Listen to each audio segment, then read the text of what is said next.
우리 좋아하는 분들과 인사하겠습니다. 예수님은 그리스도이십니다. 우리 한 번 더 인사드리겠습니다. 당신은 파수꾼입니다.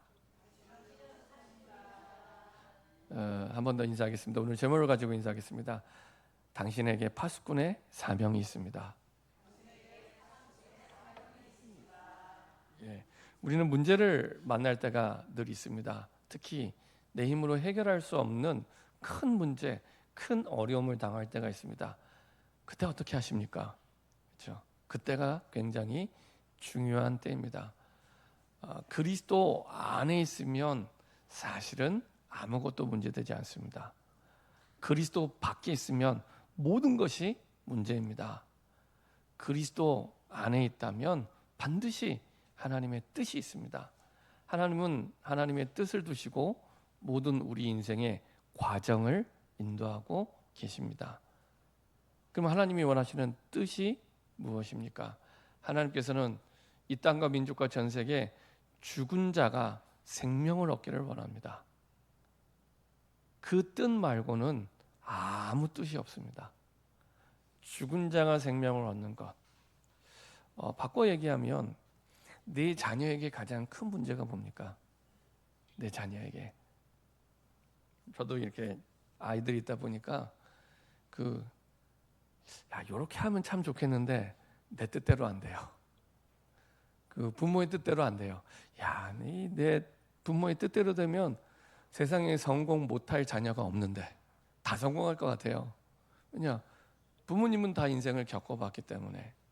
근데 거의 대부분의 자녀들은 부모 뜻대로 안 살아요. 그렇죠? 그게 하나님의 마음입니다. 하나님의 뜻대로 하면 반드시 승리하는데 우리는 그 뜻대로 안 살아가요.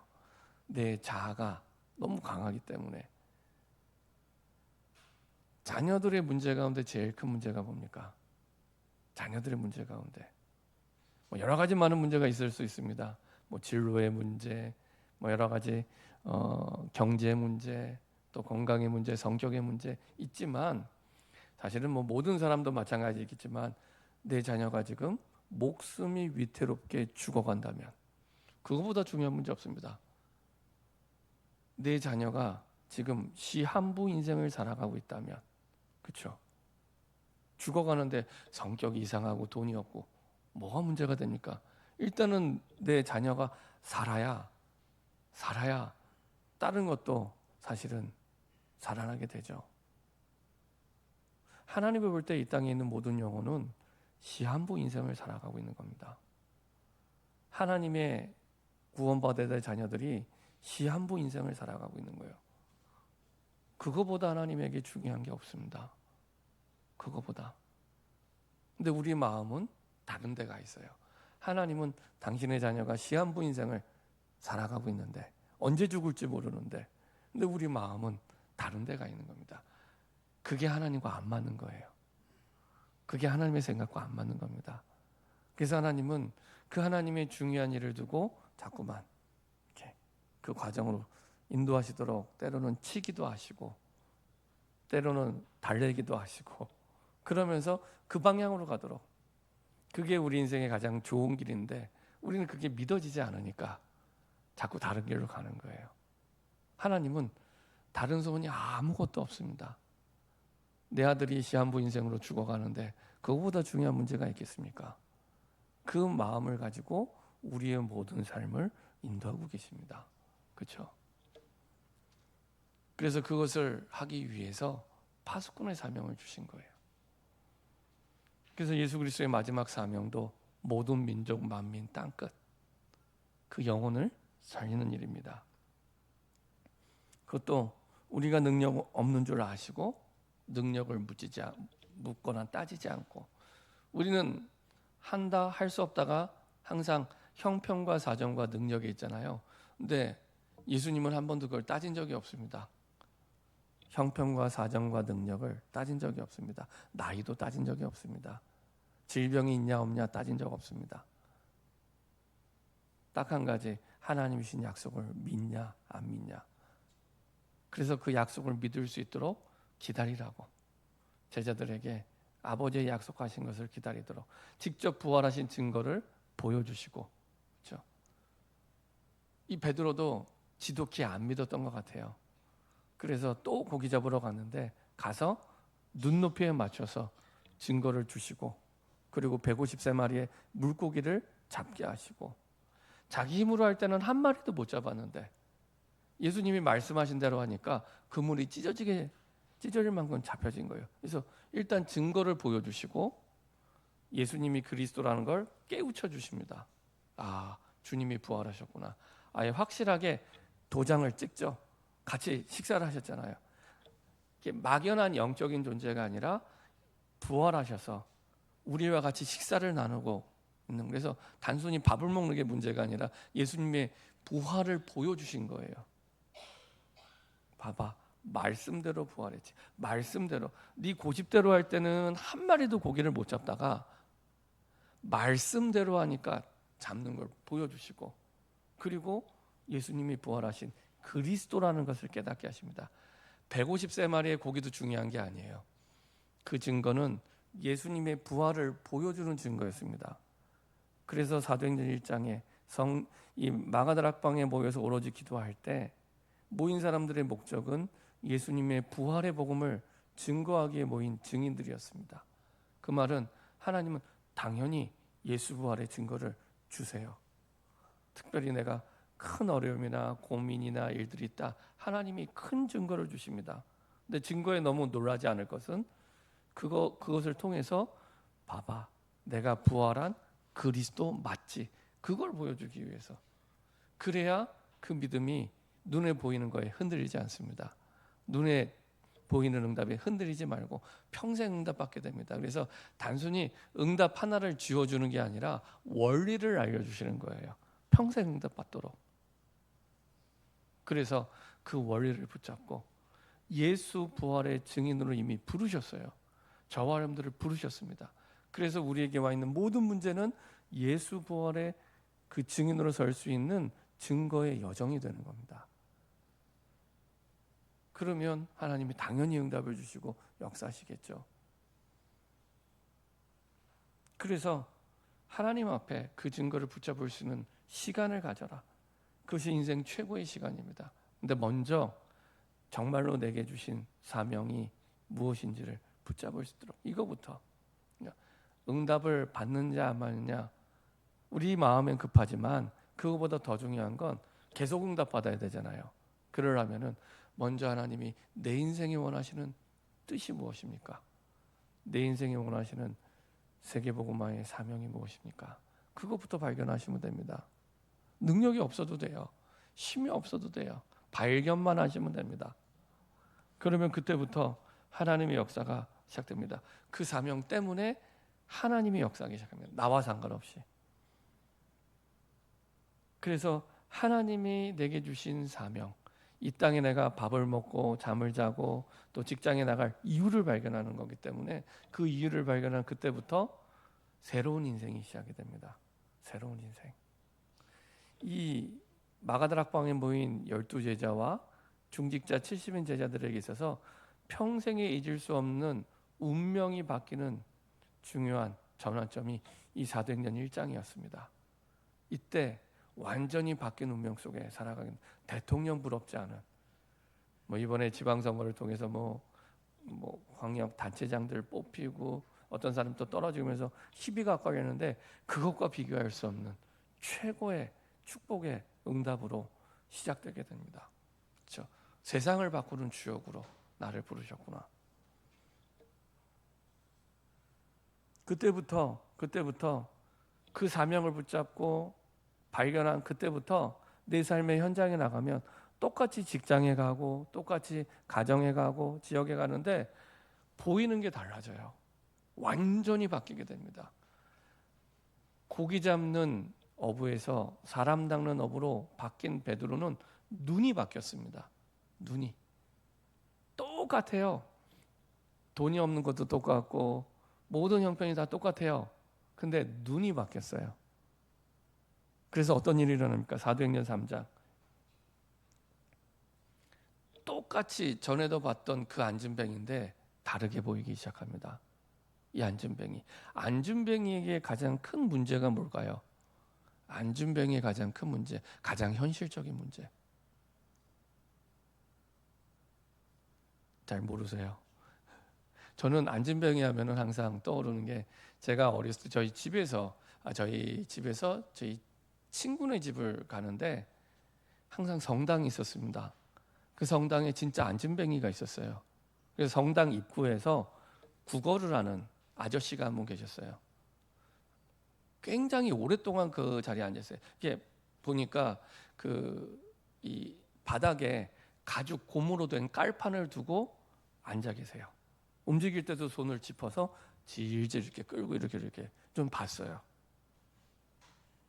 몸은 되게 건장하세요. 무슨 일로 안준뱅이가 됐는지 모르겠어요.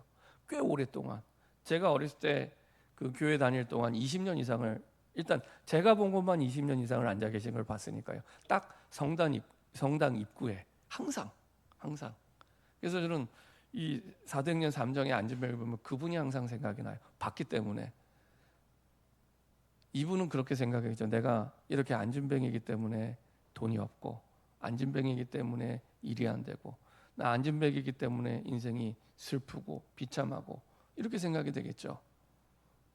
안준뱅이인 그분뿐만 아니라 그분을 바라보는 모든 사람들도 그렇게 생각할 겁니다.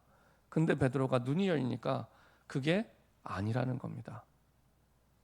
안준뱅인데 그게 아니라는 겁니다. 안준뱅이가 문제가 아니라, 그것 때문에 돈을 못 버는 게 문제가 아니라, 이 사람에게 예수의 복음이었구나. 예수의 복음이었구나. 영원한 지옥으로 가야 될 영혼으로 보이기 시작합니다. 인생은 시한부 인생인데, 이 사람의 인생이 이 땅에서도 이렇게 비참하게 사는데, 이제는 이게 문제가 아니라 영원이라는 시간표 속에 우리 인생은 점만 찍는 만큼 짧은 인생입니다. 그 짧은 인생 동안에 안준뱅이로 사는 게 문제가 아니라 영원한 시간표 속에 지옥에서 살아야 되는 거예요. 이게 보인 겁니다. 그러니까 안준뱅이에게 지금 이 앉아 있는 게 문제가 아니구나. 예수의 복음을 모르고 있구나. 그래서 베드로가 모르는 게 아니라 알아요. 이 안준뱅이가 자기를 쳐다보는데 돈을 달라는 것도 알아요. 그러니까 말했겠죠. 은과 금은 내게 없거니와. 안준뱅이에게 뭐가 가장 절실하게 필요한 줄 알아요. 은과 금은 내게 없거니와 내게 있는 것 내게 주노니 곧 나사렛 예수 그리스도의 이름으로 일어나 걸어라. 안 일어나도 돼요. 일어나도 되고 안 일어나도 됩니다. 그거는 하나님이 하실 일인데, 베드로에게는 확신이 있었어요. 이 안준뱅이를 살리는 길은 예수의 복음밖에 없다. 그걸 보고 그리스도가 발견됐다 얘기합니다. 이 안준뱅이 문제를 보고 문제만 보인 게 아니라 그리스도가 발견됐다. 그렇죠? 그러면 됩니다. 우리 인생의 모든 문제 가운데 베드로처럼 그리스도가 발견되면 됩니다. 그걸 보고 그리스도 복음의 인생의 담난자다, 복음의 결론난 자다, 이렇게 얘기합니다. 문제를 봤는데 이게 문제가 아니구나. 그리스도가 필요하구나. 성격이 이상한 게 문제가 아니라 그리스도가 필요하구나. 질병이 걸린 게 문제가 아니라 그리스도가 필요하구나. 여러분, 다른 말로 인생 캠프. 그리스도가 필요하구나. 그냥 그리스도가 아니라 오직 그리스도가 필요하구나. 그러면 됩니다. 오늘 설교 다 까먹어도 돼요. 다 잊어버리셔도 됩니다. 그리스도가 필요하구나. 그리스도가 발견돼야 되는구나. 모든 일 가운데 그리스도가 발견되면 됩니다. 모든 문제 가운데 그리스도가 발견되면 확실하게 100%가 아니라 300% 승리합니다. 그리스도가 발견될 때, 그렇죠? 그때 오직 그리스도를 통해서만 임하는 하나님이 주인 되어 다스리시는 하나님의 나라가 임하게 됩니다. 그리고 그 어떤 현장이라 할지라도 하나님 나라의 일, 예수님이 부활하신 증거들이 나타나기 시작합니다. 그래서 이게 패키지입니다. 선물 패키지. 그리스도가 발견될 때 하나님의 나라가 임하고 하나님 나라의 일, 하나님의 역사가 따라오게 됩니다. 하나님 자녀에게 주신 최고의 복음 패키지, 그 축복의 패키지입니다. 이건 불신자는 알 수 없는 일이에요. 따라올 수도 없고 그대로 하나님 내가 복음이 발견되게 하여 주옵소서. 그리스도가 발견되게 하여 주옵소서. 그러면 됩니다. 그리스도가 발견된 베드로에게 더 이상 이 베드로에게 두려울 것도 없고 무서울 것도 없습니다. 아, 그리스도로 십자가에서 끝났구나. 이 안진병의 문제도 십자가에서 끝났구나. 그 안진병을 통해서 5천 명이 돌아오게 됩니다. 남자만 5천 명 돌아오게 됩니다. 날마다 구원의 응답이 시작됩니다. 그걸 보고 자기 캠프라고 얘기합니다. 내 현장에 그리스도의 빛이 비춰지기 시작한 거예요. 보이니까 답이, 그리스도로 답이 보이니까. 지금 문제없는 사람이 세상에 어디 있어요? 그 말은 모든 사람이 그리스도가 필요한 거예요. 모든 사람이. 그게 보이는 거예요. 너에게 지금 병이 낫는 게 문제가 아니라 그리스도가 필요한 거야. 지금 네가 직장에 가서 일 잘 되는 게 문제가 아니라 그리스도가 필요한 거야. 그걸로 끝. 성경에 보니까 그 믿음이 나에게 확인이 되는 겁니다. 그래서 그리스도가 다다. 그리스도가 모든 것이다. 그리스도로 충분하다. 고백할 수밖에 없는 증인으로 서게 됩니다. 이 복음을 믿었던 베드로뿐만 아니라 초대교회 증인들은 사도행전 4장 20절에 보면 우리가 보고 들은 것을 말하지 아니할 수 없다. 이렇게 그리스도가 발견되어서 보여지니까 말을 안 해줄 수가 없는 거예요. 그리스도를 몰라서 이 고생을 하고 있구나. 병이 와서 이 고생하는 게 아니라 그리스도를 몰라서, 형편이 안 돼서 고생하는 게 아니라 그리스도를 몰라서. 그래서 그리스도를 인생의 답으로 전달해 주는 겁니다. 그래서 죽은 자를 살리는 예수 부활의 증인으로 서게 됩니다. 그 속에 하나님이 준비하신 진짜 미래가 보입니다. 그 속에서 아, 이것 때문에 나를 예수 믿게 하셨구나. 이것 위에 살기 위해 이게 내 주업이고, 그리스도를 발견해서 전달하는 게 주업이고, 지금 내가 직장에서 일하는 게 부업이구나. 바뀌어지기 시작합니다. 하나님이 준비한 미래가 그 속에서. 로마서 16장 25절부터 27절 보니까 영세전부터 감추어졌다가 이제 나타나신 바 된, 하나님이 내 인생을 위해 영세전부터, 이 땅의 역사가 시작되기 전부터 준비하셨는데 드디어 그리스도가 발견된 그때부터 하나님이 준비한 내 인생의 계획과 미래가 보여지기 시작합니다. 하나님은 회당을 미리 준비하셔서 남은 자를 깨우시고 후대를 깨우게 하시고, 그리고 하나님의 말씀이라는 도구로 전달하게 하시죠. 하나님의 말씀이라는 도구로 이걸 전달하게 하는 겁니다. 하나님은 내 현장에 하나님의 말씀을 통해 그리스도의 빛이 비춰지길 원하고 계십니다. 자, 하나님이 우리를 이 사명을 이루는 사명자로 각자의 삶의 현장에, 가정에, 또 직장에, 지역에 보내셨는데 그걸 보고 파수꾼이라고 합니다. 파수꾼으로 우리를 보내신 거예요.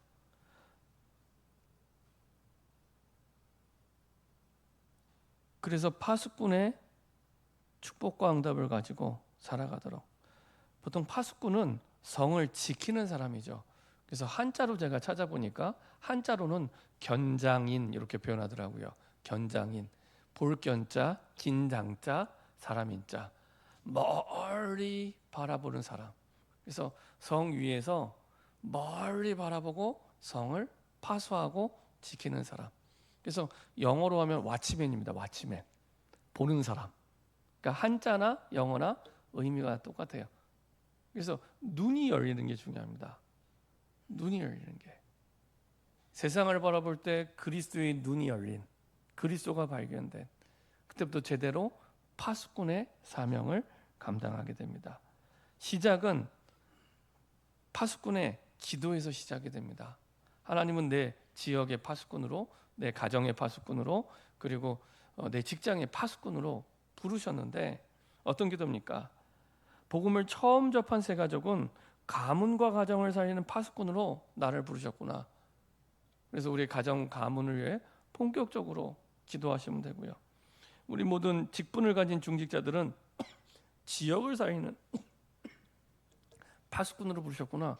내 지역이 복음화될 수 있도록, 내 직장이 복음화될 수 있도록. 이게 하나님의 뜻입니다. 영원히 변치 않는 하나님의 뜻이고, 우리의 고민의 응답도, 내가 염려하고 걱정하는 응답도 거기에 있습니다. 우리 아까 찬양 불렀죠. 기도하는 그 시간, 거기 기쁨이 있네. 거기에서 응답이 시작돼야 됩니다. 그래야 하나님과 방향이 맞아요. 그리고 목회자인 저는 우리 교회를 통해 1천망대를 세워 세계를 살리는 파수꾼으로 저는 부름받았고요. 파수꾼은 어떤 사람이냐? 24하는 사람, 24시 하나님과 동행하는 사람입니다. 그때 인간의 시간을 넘어선 25시에 하나님의 역사를 기다리는 사람이고요, 영원한 응답을 남기는 사람입니다. 그런 축복 속에 우리를 부르셨어요. 그 말은 24시간 우리와 함께하며 응답 주시겠다는 거예요. 얼마나 감사합니까? 그리고 하나님의 역사를 보여주시겠다는 거예요. 그리고 이 땅에 그 누구보다 영원한 기념비를 남기게 해주시겠다는 겁니다. 그래서 성을 지켜야 될 파수꾼에게는 능력이 필요합니다. 그래서 의지할 능력에 망대가 있어야 됩니다. 보통 파수꾼은 이렇게 망루에 서서는 이제 파수를 하죠. 그런 망대가 필요한 거죠. 그래야 함께 여정을 가는 사람을 살리게 되고, 이 땅을 사는 동안 우리 인생 속에 이정표를 만들어 인생의 기념비를 세우게 됩니다. 가장 가치 있는 인생으로 살아가게 되죠. 근데 이 사명을 생각하면 너무 커 보여요. 내가 과연 이 사명을 감당할 수 있을까? 나는 환경도 안 되고 형편도 안 되고 능력도 안 되고 나이도 많고, 그런데 과연 가능한가? 이렇게 사역을 하다 보면은 이렇게 사역에 이렇게 벽에 부딪힐 때가 있습니다. 제가 이제 우리 분당 지역에 온 지도 한 5년 됐는데 와서 이렇게 지내면서, 야, 이 과연 분당에 참 이 훌륭하고 뛰어나고 대단한 사람들이 많이 있는데 이분들이 과연 복음 믿겠나? 너무 다 이게 뛰어나요. 다 자수성가하고 성공했고 능력 있고 부족한 게 없어요. 이 사람들이 과연 복음이 필요한가? 이 사람들이 과연 복음을 믿겠나? 근데요, 5년 지나면서 드는 생각은 다른 지역보다 훨씬 병든 사람이 많아요. 특히 자녀들. 훨씬 병든 사람이 많습니다. 제가 서울에서도 40년 살고 지방에서도 한 4년 사역을 했는데 오히려 지방에 있는 아이들이 훨씬 건강해요. 그러면서 병들어 있는데 병들어 있는지 몰라요. 지금 정신 문제 같은 경우에도 너무너무 심각합니다. 너무 흔한 병이 됐어요. 정신 문제가 너무 흔한 병이 됐어요. 그래서 병들어 있는 줄 몰라요. 그래서 이 훌륭하고 똑똑하고 대단한 분들이 많은 이 분당 지역에 복음이 들어갈 수 있겠나? 복음이 필요 없어 보여요. 그분들의 외모만 보면은, 외향적인 것만 보면은 복음 없이도 다 잘 살 것 같아요. 근데 안타깝게도 너무너무 어려움들이 많이 와 있는데 무감각하든지 아는데 덮고 있든지 둘 중에 하나예요. 특히 자녀들은 더 큰 어려움 속에 있습니다. 이제 확신이 되더라고요. 다른 지역보다 자녀들은 더 크게 어렵구나. 더 크게 어렵구나. 근데 아무리 생각해도 내 힘으로 할 수 없어요. 성경대로 하는 방법 말고는 없구나. 제가 잠시 교육자 이제 쭉 생활을 오래 하다 보니까 중간중간에 이렇게 잠깐 비는 시간이 있습니다.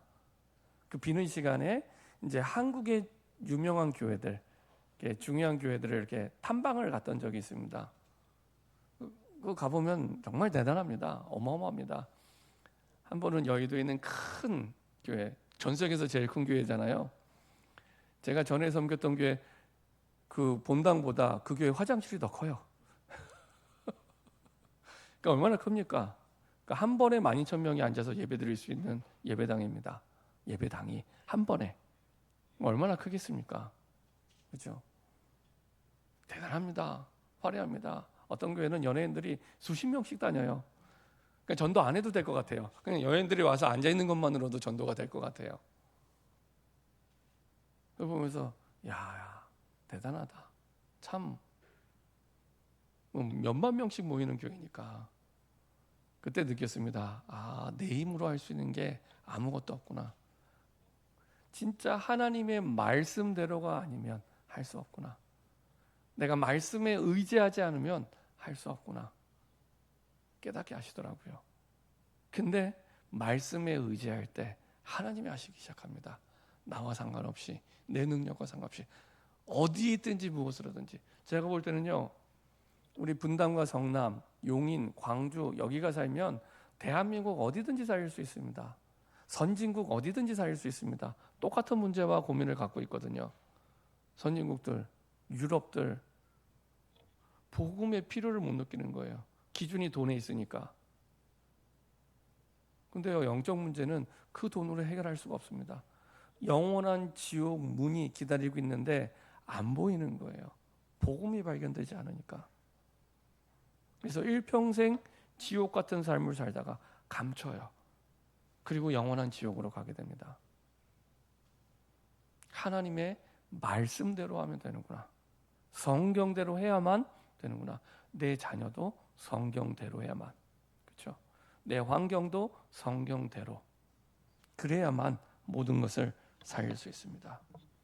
그래서 하나님이 세상 모든 생사 화복을 주관하시는 주권자이기 때문에 그 주권자 되신 하나님이 주신 언약을 받고 전달할 때 살아나게 됩니다.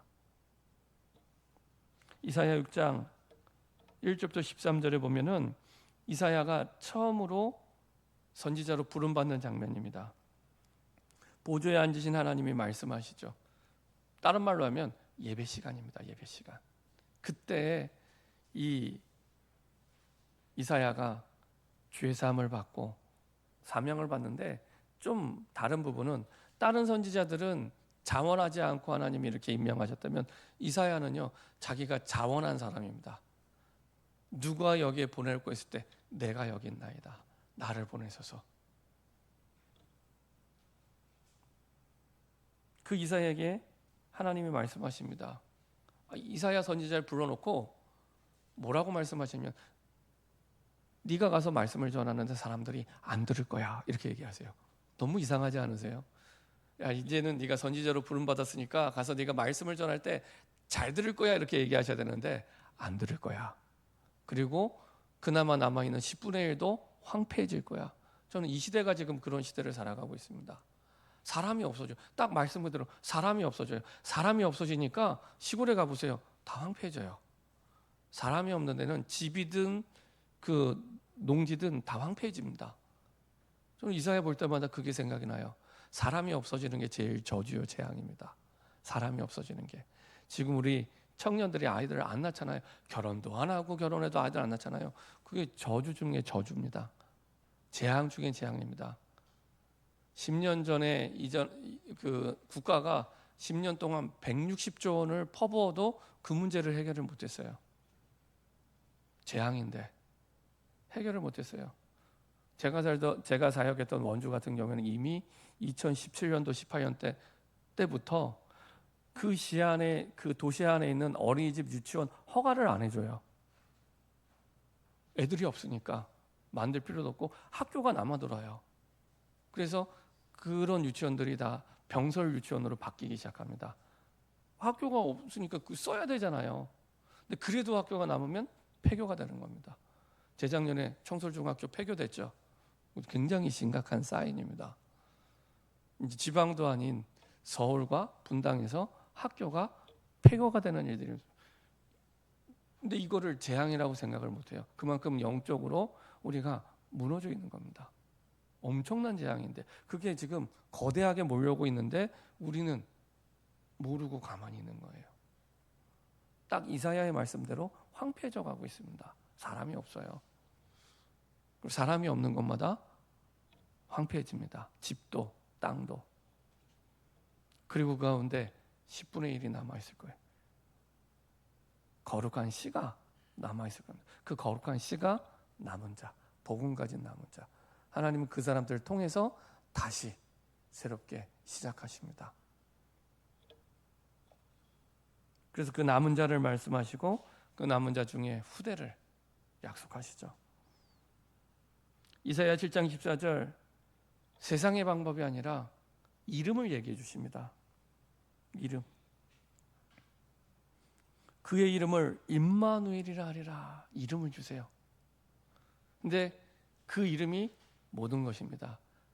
모세가 80세에 사명을 받고 하나님 앞에 섰을 때, 아니 이 사람들은 다 가서 내가 뭐라고 얘기합니까? 라고 했을 때 여호와라는 이름을 주십니다. 근데 그게 다예요. 군대를 주신 게 아니라, 돈을 주신 게 아니라 이름을 주세요. 그 모든 응답을 누릴 수 있는 이름. 그렇죠? 임마누엘, 그의 이름을 임마누엘이라, 예수의 이름을 주십니다. 그러면서 이름에 약속을 거시죠. 보라 처녀가 잉태의 아들을 낳으니 그 이름을 임마누엘이라. 하나님이 우리와 함께 하신대요.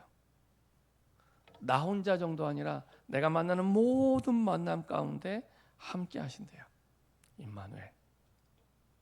그 이름으로 끝입니다. 그 이름을 부를 때 하나님의 능력이 나타나게 되죠. 이사야 40장 6절부터 31절. 너는 이제 저기 산 위에 올라가서 외쳐라. 무엇이라 외치리까? 푸른 마르고 꽃은 시드나 하나님의 말씀은 영원히 서리라 하라. 하나님의 말씀은 변치 않아. 반드시 성취될 거야. 말씀만, 성취될 말씀만 붙잡으면 돼. 그렇죠? 그거 전하라는 겁니다. 그래서 오직 여호와를 앙망하는 자 새 힘을 얻으리니 독수리가 날아오를 것처럼 날아오를 거래요. 다른 방법이 아니라 약속을 붙잡고 주님을 바라볼 때 그거면 돼. 초대교회 제자들이 그 증인이었죠. 약속을 붙잡고 오로지 기도했습니다. 이사야 43장 18절 21절. 너는 이전 일을 기억하지 말고 옛적 일을 기억하지 말라. 왜냐? 내가 새 일을 행할 것이기 때문에. 과거에 아프고 어려운 일들 있는데 그거 기억하지 마. 내가 새 일을 행할 거야. 이사야 43장 2절에 보면은 다니엘의 세 친구가 풀무불에 들어가서 죽을 것도 미리 예언됐어요. 네가 물 가운데 지나도 빠져 죽지 않고 불 가운데 지나도 타지 않을 거야. 근데 그게 135년이 지난 다니엘 시대 다니엘 세 친구를 통해 그대로 이루어지는데 안 타요. 끓인 냄새도 안 났대요. 그걸 통해 예수의 부활을 증거하게 됩니다. 하나님의 살아계심을 증거하게 됩니다. 그거 전하라는 겁니다. 내 현장에 있는 사람들에게 그 약속을 전해라. 분명히 세상에 문제 없는 사람 없으니까. 그 말은 세상에 복음이 필요치 않은 사람이 아무도 없습니다. 이 복음을 전하는 겁니다. 이사야 60장 1절부터 22절. 일어나라 빛을 발하라. 이미 영광의 빛이 임해 있기 때문에 아이 하나님 나는 능력이 안 되고 부족하고 아직 때가 아니가고 그거는 내 생각이고 이미 여호와의 영광의 빛이 임했기 때문에 일어나서 빛을 발하기만 하면 돼. 약속해 주셨습니다. 열방이 돌아오고 너희 자녀들이 은과 금을 싣고 돌아오게 돼. 회복을 얘기하죠. 자, 생사와 복을 주관하는 주권자가 주신 그 언약을 받고 전달하는 파수꾼의 사명. 두 번째로 하늘 보좌를 움직이는 기도의 파수꾼으로 우리를 부르셨습니다. 그래서 오늘 말씀에 종일종야 여호와라 쉬지 못하시게 해라. 그 말은 종일종야 24시간 너와 함께 하시면서 응답을 주시겠다는 겁니다. 그러니까 기도해라. 응답은 다 준비되어 있으니까 기도하기만 하면 돼. 우리에게 일러준 예수의 이름을 부르기만 하면 돼. 형편과 사정과 환경을 말씀하지 않으세요. 문제가 크냐 작냐 말씀 안 하세요. 그냥 예수의 이름을 부르기만 하면 돼. 얼마나 쉽습니까? 문제의 크기를 얘기 안 해요. 문제가 어렵냐 쉽냐를 얘기 안 해요. 부르기만 하면 돼. 예수의 이름을 부르기만 하면 돼. 그러면 종일종일 함께 하신 하나님께서 역사하기 시작합니다. 계속.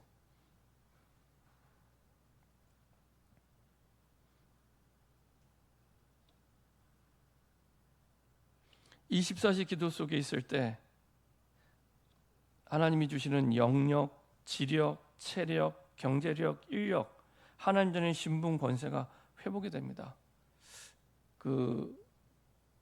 내 생각이 하루 종일 24시간 거의 대부분 하나님을 떠나 있습니다. 내가 호흡을 할 때 건강한 호흡을 하려면 의식을 할 때 되더라고요. 의식을 안 하면 건강한 호흡이 잘 안 돼요. 조금만 의식해도 되거든요. 하나, 둘, 셋, 넷, 다섯, 5초만 숨을 들이쉬고 잠깐 참고 5초보다 2배 길게 내쉬기만 하면 돼요. 근데 이거를 아주 쉽잖아요. 의식할 때는 돼요. 근데 의식 안 하면 또 아무 생각 없이 호흡을 하고 있어요. 근데 사람은 흥분하거나 힘든 일 만나면 호흡이 짧아집니다.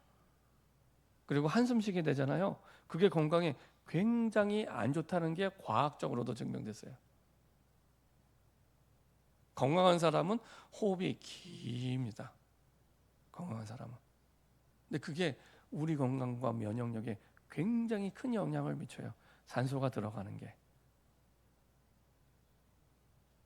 그래서 호흡을 아침에 눈 떠서 가장 먼저 호흡을 한 3번 하면은 집중할 수 있는 힘이 생겨요. 그리고 그때 저는 기도합니다.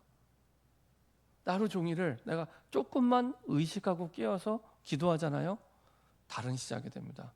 반대로 얘기하면은 응답을 못 누리도록 다 빼앗기고 살아요. 우리의 눈을 빼앗기고 우리의 귀를 빼앗겨서 살아가요.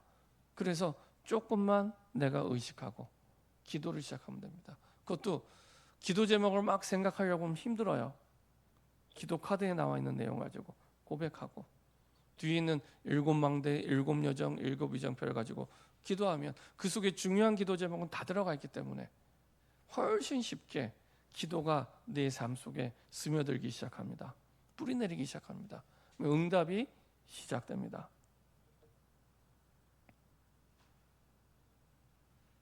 다른 사람이 못 보는 하나님의 망대가, 하나님의 나라가 임하는 망대가 세워지게 되죠.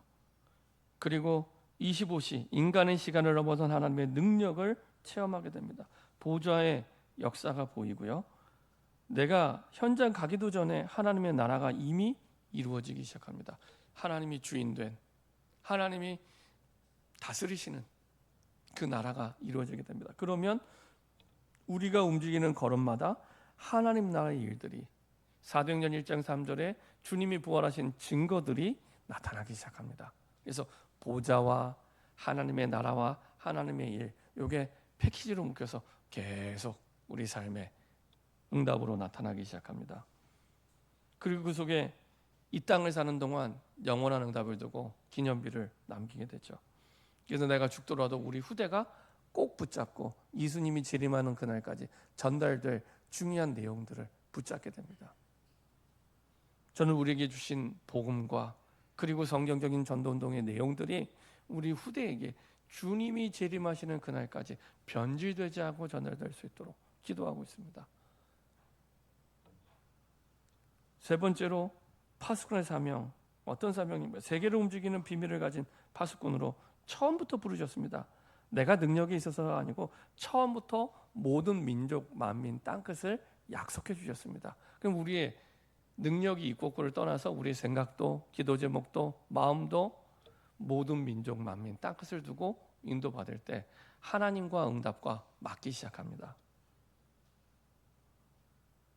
이 힘을 하나님이 주시고 그리고 그 능력으로 세계를 복음하게 하시죠. 대로를 수축할 수 있도록 힘을 주십니다. 교회가 세계 복음화할 수 있는 본질적인 3가지 뜰의 응답을 준비하게 됩니다. 이방인들을 살리는 이방인의 뜰, 병든 자를 살리는 기도의 뜰, 그리고 아이들을 살리는 우리 아이들 영적 대통령으로 만드는 아이들의 뜰. 이게 교회의 본질적인 사명인데 그 그릇을 하나님이 준비할 수 있는 능력을 주시고요. 그리고 이것을 준비할 수 있는 시간을 주셨습니다. 금, 토, 일. 다 산으로 들로 떠난 그때 우리는 미래를 준비하는 겁니다. 시대를 살리는 준비를 하는 겁니다. 금요일, 토요일, 주일 이것을 준비하고요. 그리고 하나님 주신 말씀을 묵상함으로 말미암아 세계를 살릴 수 있는 힘을, 능력을 준비하는 겁니다. 이 묵상의 힘은 237 나라를 살릴 수 있고 미전도 5천 정도 살릴 수 있는 능력이 묵상에 있습니다. 그렇죠? 하나님의 말씀을 묵상할 때, 아까 우리 성가대에서 찬양할 때 그 찬양 가사에 나오잖아요. 주님을 묵상함이 우리의 즐거움이라고. 그렇죠? 저는 우리 모든 성도들이 그 삶 속으로 들어가시면 됩니다. 그러면 두려울 것도 없고 무서울 것도 없고 못할 것도 없어요. 주님을 묵상하는 게 우리의 능력입니다. 그 속에서 모든 게 시작이 됩니다. 사단은 그것만 방해합니다. 반대로 우리는 그것만 하면 돼요. 그것만 하면 나머지가 이루어지게 됩니다. 이 언약을 믿고 갈 때 만민을 위하여 깃발 들게 되고요. 만민을 살릴 수 있는 힘을 얻게 되고요. 흑암의 세력이 무너지게 되고요. 그리스도의 깃발을 꽂게 됩니다. 저는 그 깃발 생각하면 항상 6.25가 생각이 나요. 6.25 때 전쟁이 났을 때 우리나라가 땅을 다 빼앗기고 쫓겨갈 때 유엔군이 와서 회복을 합니다. 그 해 1950년 9월 28일 날 그 서울이 수복이 됩니다. 서울이 회복이 돼요. 그때 유명한 장면 있죠. 영상으로 듣지만 그때 이제 국군이 그 시청인가요? 그 청사 위에 태극기를 꼽아요. 그 태극기 깃발을 꼽아요. 그 말은 뭐냐면 이제 이 땅은 나만이 다스리는 땅이다 라는 의미가 있는 겁니다. 어떤 깃발이 꽂아 있느냐에 따라서 다스리는 주체가 달라지는 겁니다. 그리스도의 깃발을 꽂는 거예요. 우리 지역은 그리스도가 다스리신다. 우리 가정에 그리스도의 깃발을 꽂고 우리 가정은 그리스도가 다스리신다. 내 지역은 그리스도가 다스리신다. 그렇죠? 그리스도의 깃발을 꽂는, 그게 우리가 기도하는 12지역 12지교회입니다. 그리스도의 깃발을 꽂고 이 지역은 그리스도의 통치를 받는 그 깃발을 꽂는 겁니다. 그 깃발을 보고 만민이 돌아오게 됩니다. 이 언약을 믿을 때, 믿고 기도할 때, 그리고 전달할 때 하나님의 역사를 보게 됩니다. 결론입니다. 결단만 해도 됩니다. 오늘 살아 움직이는 말씀을 받아 전달하는 파수꾼으로, 보좌를 움직이는 최고의 기도의 사람으로, 대로를 수축하는 최고의 전도의 파수꾼으로. 지난주에 식사 이후에 그 여전도에서 이렇게 말씀 포럼했다고 들었는데요. 너무 잘하신 일입니다. 교회는 그래야 됩니다. 교회는 그래야 됩니다. 그게 교회의 모습입니다. 세상에서는 드라마 얘기를 해도 교회에서는 말씀을 포럼하고 있을 때 교회가 살아나고 현장이 살아나게 됩니다. 그렇죠? 교회에 오는 모든 사람들이 그 포럼 속에 살아나는 겁니다. 너무너무 잘하셨습니다. 그래서 그 포럼이 여전도회로, 남성교회로, 아이들로 번져나갈 때 세상을 살리는 교회가 되는 겁니다. 그 속에서 세 가지 파수꾼의 응답이 따라오게 됩니다. 가문을 살리는 기도의 파수꾼, 나와 현장과 미래를 준비하는 300%를 준비하는 지역을 살리는 파수꾼으로, 1천망대를 세우는 파수꾼으로 응답받게 됩니다. 이 언약을 정확하게 붙잡으면 내가 있는 곳에 하나님의 모든 축복을 가지고 가게 됩니다. 모든 축복을 가지고 가게 됩니다. 이런 응답의 증인으로서는 저와 여러분 되길 소원합니다. 그래서 내가 사는 날 동안에 항상 매일 매사 그리스도가 발견되는 저와 여러분 되길 소원합니다. 합심해서 한번 기도하겠습니다.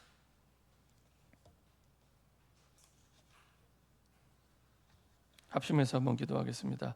하나님, 정말로 우리 지역과 가정과 또 직장에 파수꾼으로 불러주셨는데 이제는 그 파수꾼의 축복과 응답을 누릴 수 있도록 내게 주신 그 하나님의 주권자의 언약이 우리 현장에 전달될 수 있도록, 보좌를 움직이는 기도가 전달될 수 있도록, 세계를 움직이는 그 능력과 비밀을 가지고 우리 현장에 설 수 있도록, 그 능력을 누릴 수 있도록, 그래서 그리스도가 날마다 모든 일 속에, 사건 속에, 문제 속에, 사람 속에 발견되어서 그리스도의 축복과 응답과 언약이 전달되는 증인으로, 파수꾼으로 서게 하여 주옵소서. 합심해서 한번 기도하겠습니다. 전능하신 하나님 감사드립니다. 파수꾼의 사명과 응답 속에 우리를 부르시고 인도하심을 감사드립니다. 이제 파수꾼의 기도가 시작되게 하여 주옵소서. 가문을 살리는 파수꾼으로, 지역을 살리는 파수꾼으로, 1천망대를 세워 세계를 살리는 파수꾼으로 하나님 서게 하시고 인도하여 주시옵소서. 하나님의 능력에 의지하는 그 망대가 세워지게 하여 주시옵소서.